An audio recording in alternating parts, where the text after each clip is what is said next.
Hello, everyone, and welcome to You Don't Know Her, the mindset podcast all about creating the best life for yourself, one by design, not by default. And today, I'm absolutely delighted to be joined by our first musician on the podcast, a man who is, I'd say, he's one of my favorite people in the world by far. It's Mikael Fahre. How are you doing, Mikael?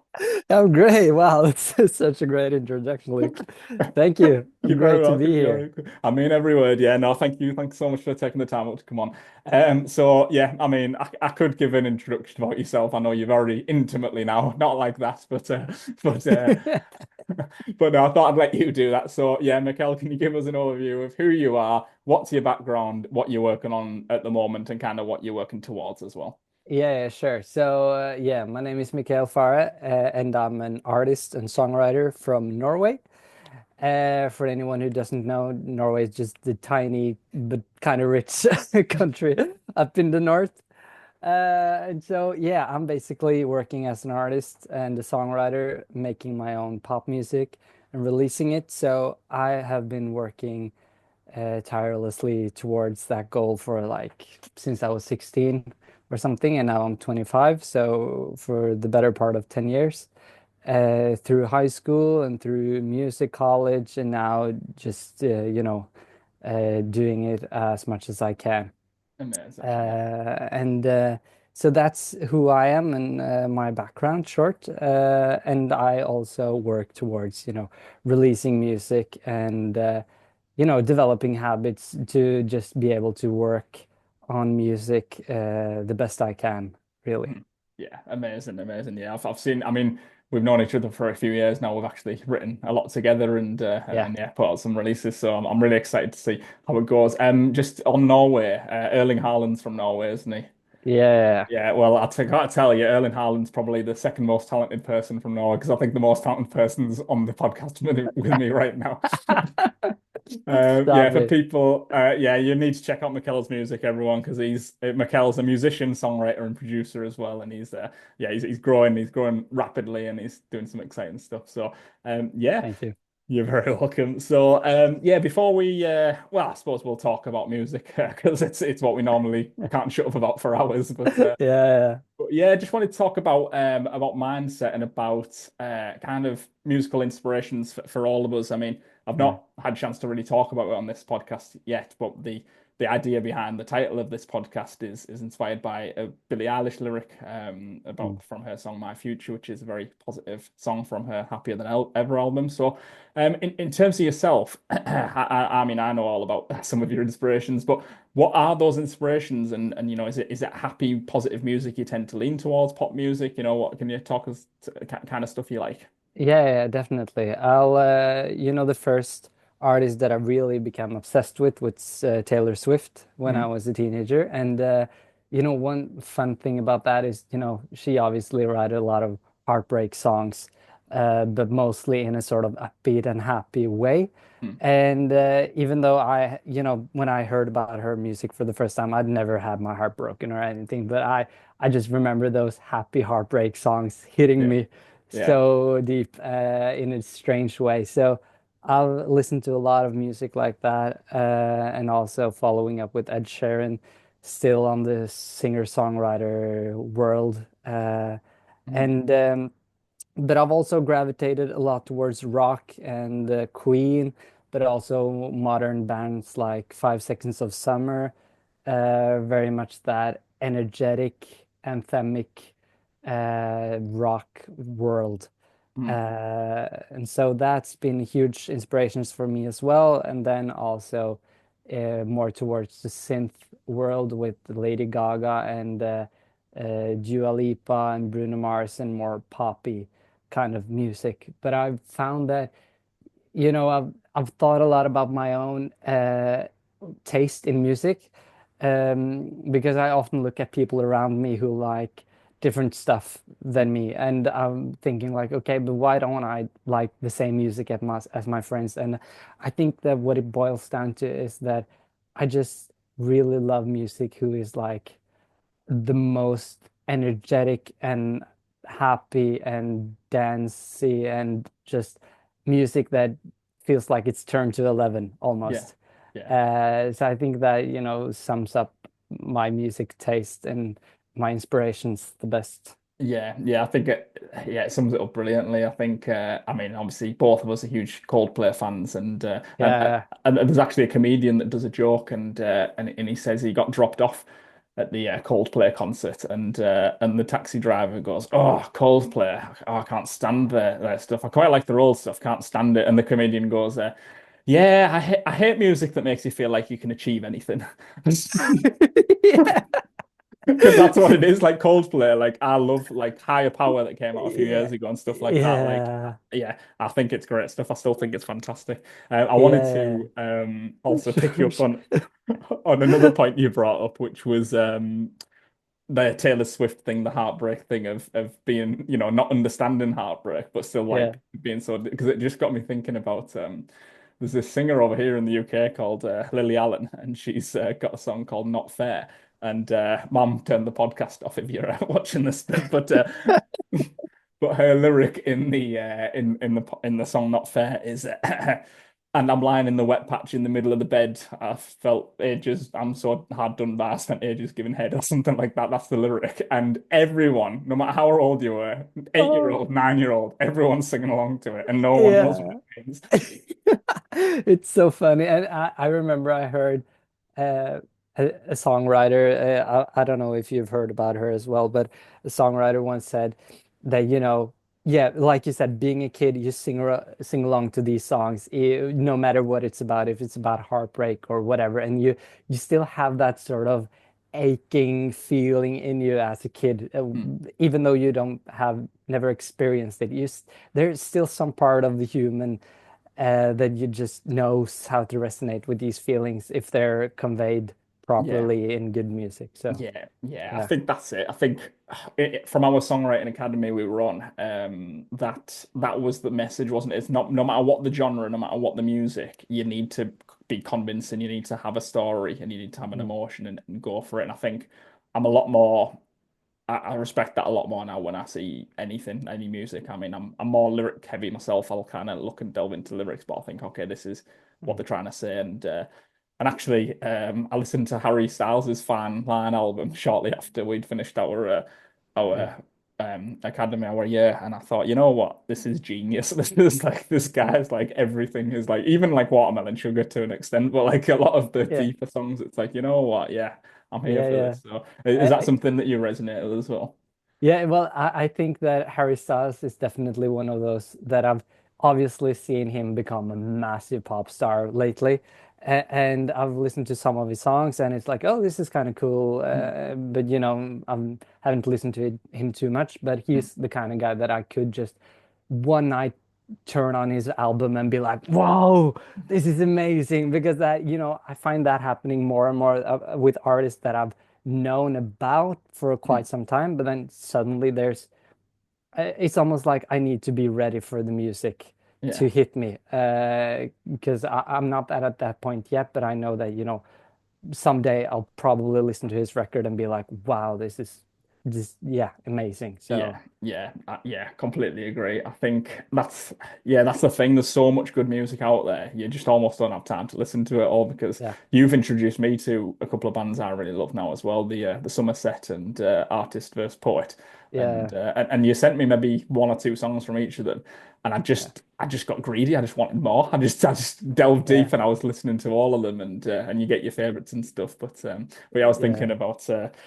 There's a video of Noel Gallagher from Oasis on YouTube, or well, really old footage, and yeah, he's getting interviewed and they're saying, Noel, how do you feel? Selling out Manchester Arena or Wembley Stadium, whatever it was, and he says, he goes, look, I'm in the biggest band in the world at the moment. I'm the songwriter. I'm fantastic. I've got more money than I could ever spend. Am I happy? No, I want more. That's brilliant. That's just brilliant. Have you Yeah. have you seen yeah, have you tried to get tickets to Oasis now for Oasis. Well, this is the thing. I didn't actually bother myself because I do yeah, love them. I'd love to see them, but I just knew it was going to be so hard. I tried to yeah, get tickets for a comedian. That's well, I've actually bought them 2 years ago, and the show's happening next month, like next year. So it's like 3 years in the waiting. But like to get the tickets for that, it was like over 200,000 people in queue. So I was like, Yeah. it's going to be hard for us. And then I saw the prices were going up to like £350 a ticket and things like that. And I was thinking, Yeah. you know what? And then there was a local tribute band that were an Oasis tribute band, and I thought I'll just go and see them instead. Yeah, yeah. Yeah, yeah. I mean, I guess I don't know if they said anything about how long they're going to tour, but Mm. maybe they're just like, this is the first show and the first tour, obviously. Maybe they'll go on the second one and it'll be like much less of Yeah, a struggle to get tickets. I hope so. I hope that they're both so talented and they both had great solo Mm. careers since leaving Oasis. But I do think there's something about them together. But I mean, over here, you can bet on whether they're going to break up before the first show even happens, you know. So you just don't know what's going to happen, do you? But Yeah, it's like one of those places where, when you book tickets, normally it's a place that you can put like £10 for insurance, ticket yeah, insurance or stuff. yeah, This is one of those places where you want that you need it. insurance. Yeah, yeah, absolutely, no doubt Because about it. even though you're standing there before the show, you're not sure if the show's ever actually gonna happen. Yeah, yeah, it's Uh, it's a wild time yeah. that we're in at the moment. But yeah, we'll probably circle back to music as well, but just to kind of give more of a flavor of who you are and a taste of who you are as well. But yeah, aside from music, you're a very I'd say a very devoted man. You're recently married, aren't you? And got a strong family.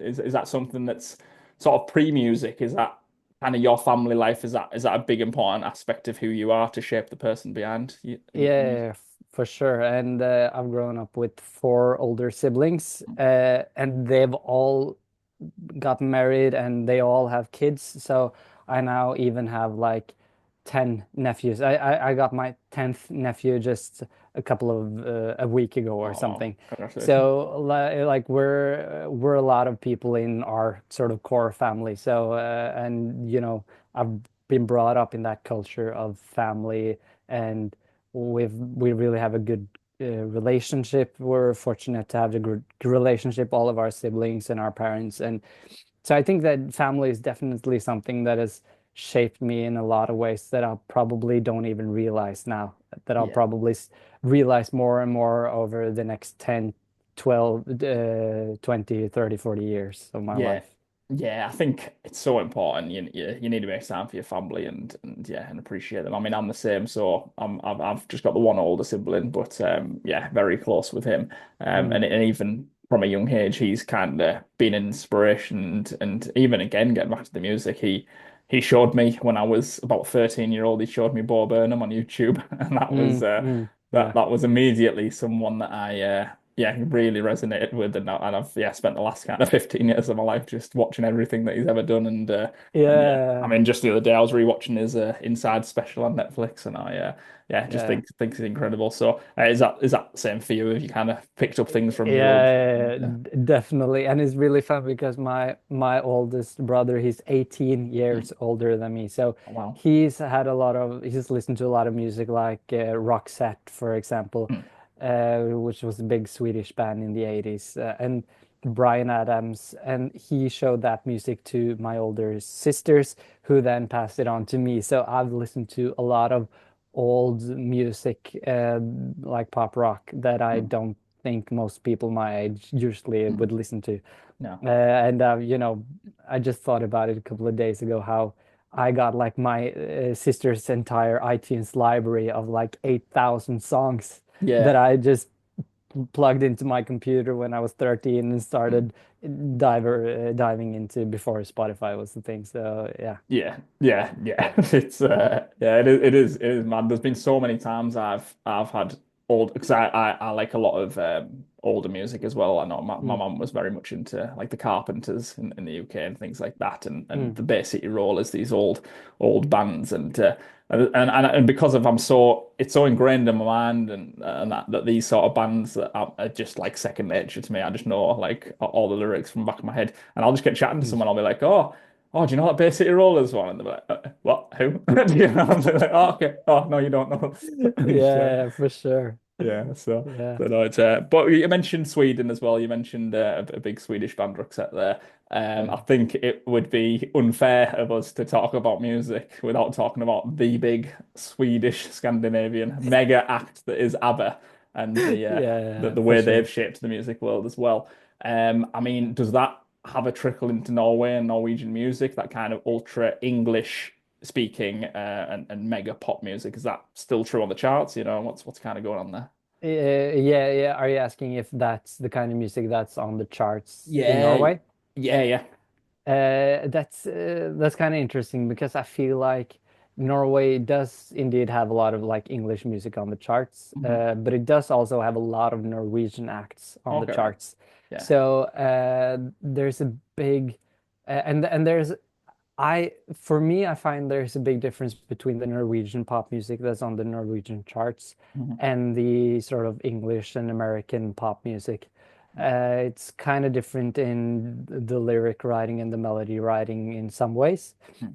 But there's definitely, those bangers that, circle around the whole world, Yeah, also trickle into the Norwegian charts. But yeah, I think there's more Norwegian chart music on yeah. our chart than you'd expect. Yeah, Yeah. yeah, it is. I mean, there's so many foreign language music like that I love and listen to. My friend was telling me it's going to annoy me because I can't remember the title or the artist, but I'll find it and Mm. I'll link it in the description box. But he was telling me about this artist who was a big Spanish artist, and someone asked him, they said, about other Spanish artists, doing English music and things like that. And he went, Yeah. oh, if I wrote an English song, it'd be a hit. He said, he said there'd be no doubt about it. And so what he did was he recorded a song of what he thinks English is, but it was just nonsense. It was like no, so it was like and then she goes and like this kind of thing. And it was a number Yeah. one hit. It was a number one hit.